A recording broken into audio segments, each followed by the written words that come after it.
Hello, नमस्कार, आदाब, सत श्री अकाल और अस्सलाम वालेकुम। मैं हूं मोहम्मद अहमद काज़मी, लेकर आया हूं आपका पसंदीदा कार्यक्रम नज़र दुनिया पर। फ्रांस के प्रेसिडेंट इमैनुअल मैक्रों के ज़रिए मुसलमानों के जज्बात को समझने वाले अल जज़ीरा को दिए गए इंटरव्यू के बाद भी मुसलमानों का गुस्सा कम होता नज़र नहीं आ रहा।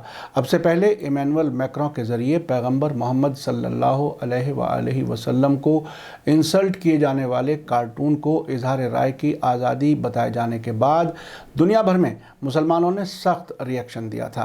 तुर्की, ईरान, पाकिस्तान, बांग्लादेश और मलेशिया समेत बहुत से मुल्कों में सरकारों और अवाम ने इस पर सख्त रद्द अमल दिखाया है।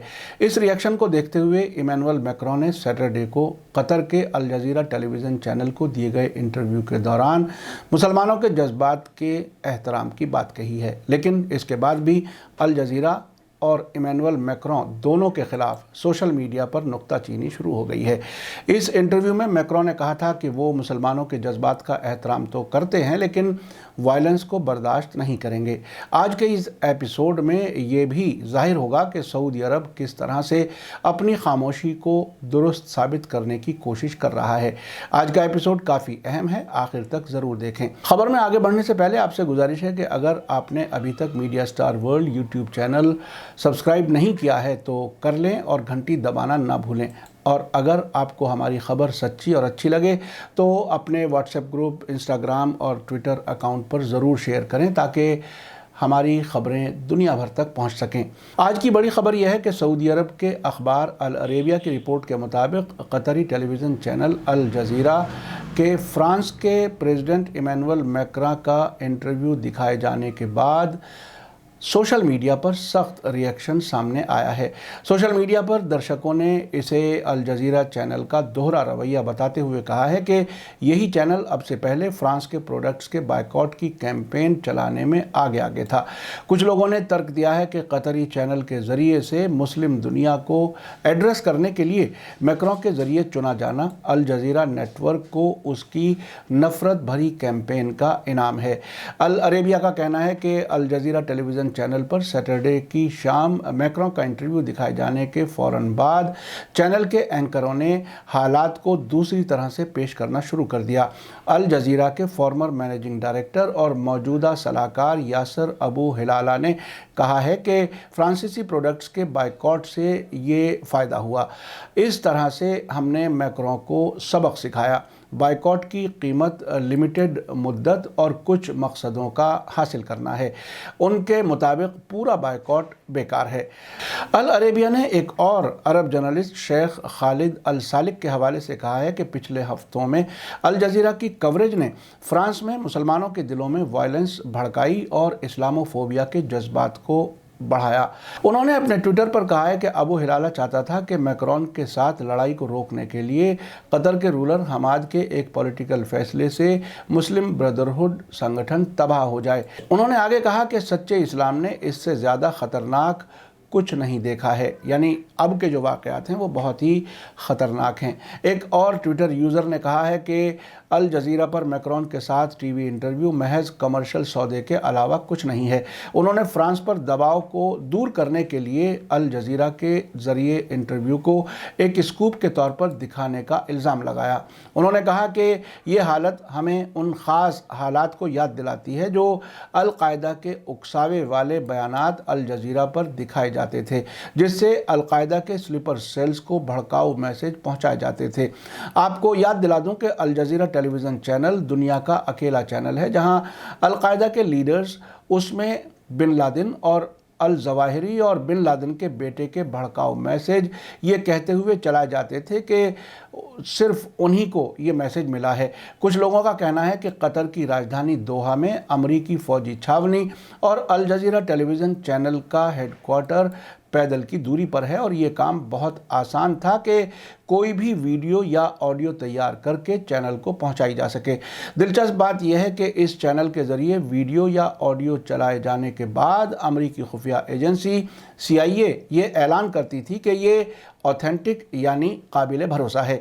साथ ही सऊदी अरब के अखबार अल जजीरा ने मैक्रों के करीबी सोर्सेज के हवाले से कहा है कि प्रेसिडेंट इस लंबे इंटरव्यू में अपने नज़रियात को पुरअमन तरीके से पेश करना चाहते थे।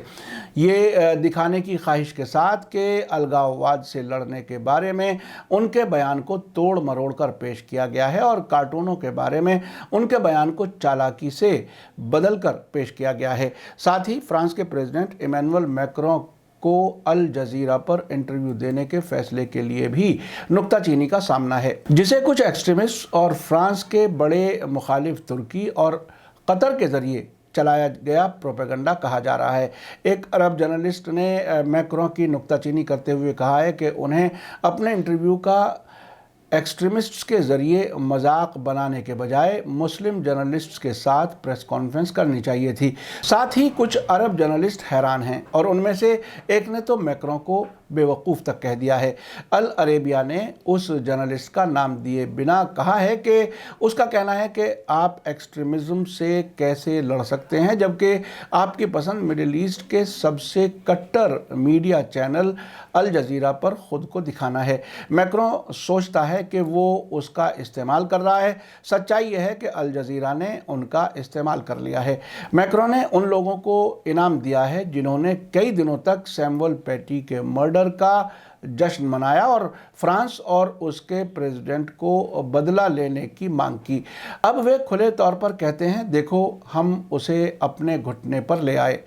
यहाँ मैं आपको बता दूं कि सऊदी अरब सरकार की तरफ से बहुत निचली सतह पर मैक्रों के ज़रिए पैगंबर मोहम्मद सल्लल्लाहु अलैहि वसल्लम के ख़िलाफ़ कार्टून को इजहार राय की आज़ादी बताने के बाद प्रोटेस्ट किया गया था।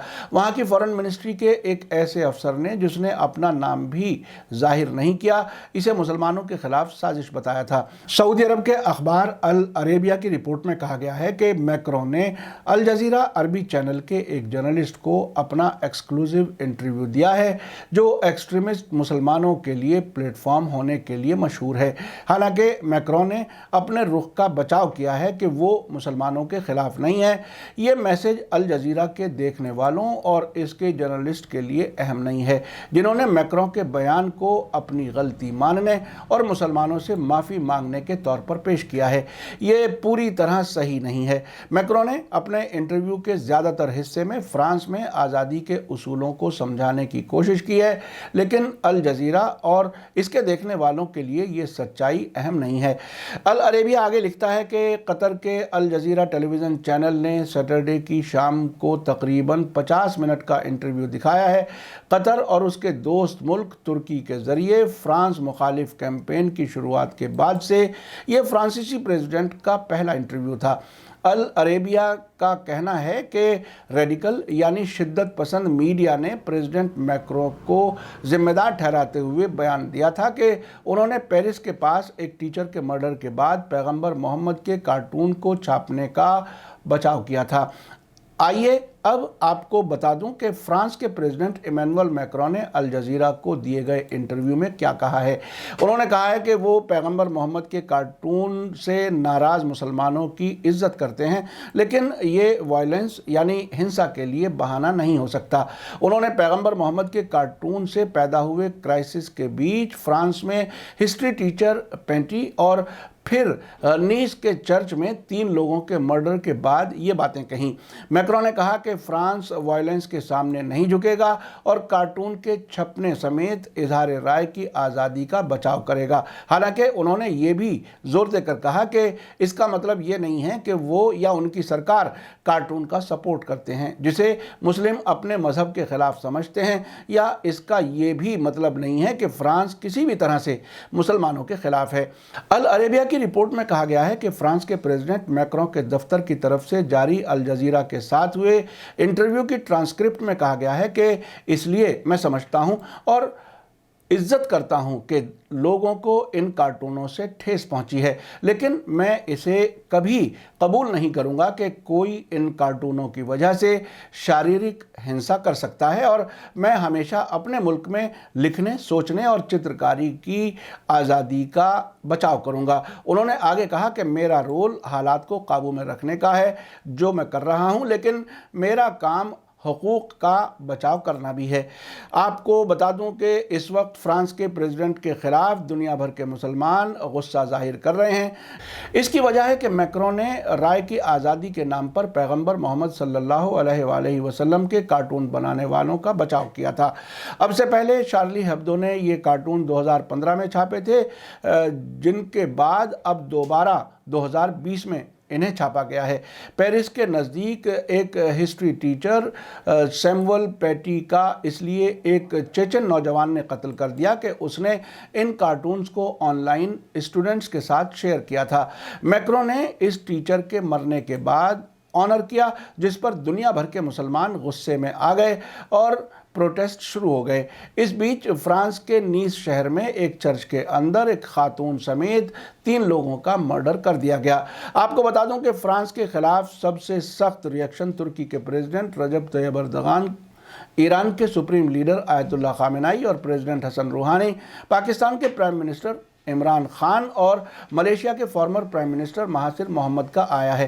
اس کے علاوہ بنگلہ دیش میں بہت بڑے پیمانے پر پروٹیسٹ ہوئے ہیں۔ عام طور سے سعودی عرب اور گلف کوآپریشن کونسل کے ملکوں کی طرف سے نسبتاً خاموشی ہے۔ بہت سے ملکوں میں فرانس کی پروڈکٹس کے بائیکاٹ کی مہم بھی تیزی سے چل رہی ہے۔ بھارت نے بھی آتنکواد کے خلاف جنگ میں فرانس کا ساتھ دینے کی بات کہی ہے، لیکن ساتھ ہی اب تک ممبئی، بھوپال اور کئی شہروں میں فرانس کے پریزیڈنٹ ایمینول میکرون کے خلاف پروٹیسٹ ہو چکے ہیں۔ بہت سے محلوں میں ایمینول میکرون کی تصویروں پر جوتے کے پرنٹ کے ساتھ گلیوں میں چپکا دیا گیا ہے تاکہ لوگ اس فوٹو پر پیر رکھ کر گزریں۔ اس پروٹیسٹ کے طریقے کو دیکھ کر مجھے صدام حسین کی حکومت کے ذریعے 1990 کی جنگ کے بعد جارج بش سینئر کی وہ فوٹو یاد آتی ہے جو بغداد کے ایک بڑے 5 اسٹار ہوٹل الرشید کے انٹرنس گیٹ پر ٹائلز میں چھپا ہوا لگایا گیا تھا اور لوگوں پر نظر رکھی جاتی تھی کہ کوئی امریکی پریزیڈنٹ کی تصویر سے بچ کر تو نہیں چل رہا۔ یہ ہوٹل ودیشوں سے آنے والے مہمانوں کے لیے صدام حسین سرکار استعمال کرتی تھی۔ بعد میں جارج بش کے بیٹے جارج بش جونیئر نے اپنے پریزیڈنٹ ہونے کے دوران 2003 میں جنگ کر کے صدام حسین کا تختہ پلٹ کر دیا تھا۔ یہاں یہ بھی بتانا ضروری سمجھتا ہوں کہ العربیہ نے الجزیرہ پر دیے گئے ایمینول میکرون کے انٹرویو کے بارے میں جو رپورٹ چھاپی ہے اس کو سمجھنے کے کئی پہلو ہیں۔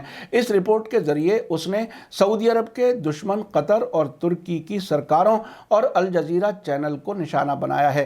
جون 2017 میں سعودی عرب، یونائٹڈ عرب ایمریٹس، بحرین اور مصر نے قطر سے اچانک تعلقات ختم کر دیے تھے۔ اس وقت سعودی عرب نے قطر سے مانگ کی تھی کہ وہ ایران سے تعلقات ختم کرے، ترکی کی فوجیں اپنے ملک سے باہر نکالے۔ ساتھ ہی یہ الزام بھی لگایا گیا تھا کہ قطر ٹیررسٹ کو مدد کرتا ہے اور یہ بھی مانگ کی گئی تھی کہ الجزیرہ ٹیلی ویژن چینل کو فوراً بند کیا جائے، جسے قطر نے ماننے سے انکار کر دیا تھا۔ اب قطر کے ایران اور ترکی سے بہترین تعلقات ہیں۔ جہاں تک ان کا یہ کہنا کہ الجزیرہ پر ہی القاعدہ کے آڈیو اور ویڈیو میسیج چلائے جاتے تھے، یہ بات بالکل درست ہے، لیکن ساتھ ہی یہ بھی سچ ہے کہ القاعدہ کے لیڈر اسامہ بن لادن سعودی عرب کا شہری تھا اور ایک زمانے میں سعودی عرب کے شاہی خاندان کے بڑے لوگوں کے ساتھ کاروبار کرتا تھا۔ القاعدہ کا نظریہ وہابی شدت پسند نظریہ رہا ہے۔ ساتھ ہی سعودی عرب کے اخبار العربیہ کے ذریعے یہ کہا جانا کہ فرانس کے پریزیڈنٹ نے الجزیرہ کا انٹرویو کے لیے انتخاب کر کے اس کی مدد کی ہے، یہ بھی صحیح ہے۔ میرا تو سمجھنا ہے کہ ٹیررزم ایک بزنس ہے جسے امریکہ، اسرائیل اور کئی ویسٹرن ملک سعودی عرب کے وہابی نظریے کی مدد سے انجام دیتے رہے ہیں تاکہ مسلمانوں کو آتنکوادی کہنے کے لیے راستہ ہموار ہو سکے۔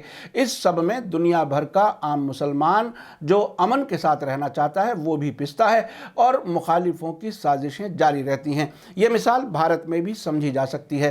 ایک ایسے شخص کو جسے RSS کا ایک اردو اخبار مسلمانوں کا لیڈر بنا کر ہر روز پیش کرتا ہے، وہی آدھی رات کو RSS کے پرمکھ موہن بھاگوت سے ایودھیا کے سلسلے میں سپریم کورٹ کے فیصلے سے پہلے جا کر ملتا ہے۔ آج تک اس مسلم لیڈر نے ملک کے مسلمانوں کو موہن بھاگوت سے ملاقات کی تفصیل نہیں بتائی ہے۔ اب سے پہلے جب مکہ کے مسجد الحرام کے امام ڈاکٹر سدیس کے ذریعے جمعے کے خطبے میں اسرائیل کے ساتھ تعلقات کو جائز بتایا گیا تھا، तब भी हमने आपको याद दिलाया था कि ये इमाम 2011 में भारत के दौरे पर मौलाना अरशद मदनी के इनविटेशन पर आए थे। अब जबकि सऊदी अरब और इजराइल के रिश्ते सब कुछ से पर्दा उठ गया है, तो अब ये समझना आसान है कि मौलाना अरशद मदनी आरएसएस के चीफ मोहन भागवत से क्यों मिले थे। आरएसएस और इजराइल के रिश्ते भी सभी लोग जानते हैं। इंटरनेशनल लेवल पर इन सभी साजिशों का पर्दाफाश उस वक्त ज़्यादा बेहतर होगा जब सऊदी अरब का अमेरिका और इजराइल के ज़रिए धोखा दिए जाने के बाद सऊदी अरब इन सबको पर्दाफाश करेगा। वैसे भी मोहम्मद बिन सलमान कह चुके हैं कि 1979 में ईरान के इनकलाब के बाद जो कुछ हमने किया है वो अमेरिका के इशारे पर किया है। अगर आकाओं के इशारे पर मुनाफिक लीडर्स फैसले लेते रहेंगे तो इसी तरह से मुसलमान जलील होता रहेगा। आज जो कुछ अल अरेबिया ने अल जजीरा और फ्रांस के प्रेसिडेंट मैक्रों के बीच तालमेल का इल्ज़ाम लगाया है, उस पर संजीदगी से गौर किया जाए तो इंटरनेशनल लेवल और नेशनल लेवल पर होने वाली साजिशें समझना आसान हो जाएंगी। इसी के साथ मुझे दीजिए इजाज़त। आज का एपिसोड कैसा लगा कमेंट्स में ज़रूर लिखें। थैंक यू, धन्यवाद, शुक्रिया। जय भारत, जय हिंद। मीडिया स्टार वर्ल्ड के और वीडियो देखने के लिए हमारे चैनल को सब्सक्राइब करें और सीधे नोटिफिकेशन पाने के लिए बेल आइकन दबाएं। और अगर हमारी खबर सच्ची और अच्छी लगे तो अपने व्हाट्सएप, इंस्टाग्राम, फेसबुक और ट्विटर अकाउंट पर ज़रूर शेयर करें।